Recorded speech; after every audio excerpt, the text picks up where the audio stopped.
Look at this mango tree, guys. This mango tree is almost over. But I eat a lot of mango this year, guys. I didn't expect that. I didn't expect that from this tree.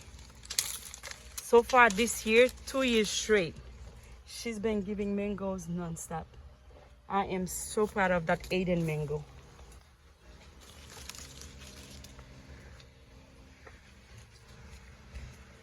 I always come here and clean those papaya leaves to make sure everything can breathe. I was supposed to make some tea today.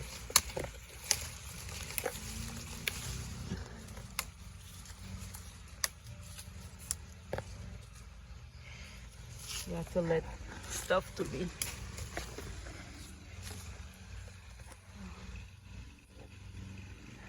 I'm tired already. I think I cleaned that sugar thing. Did I clean that sugar?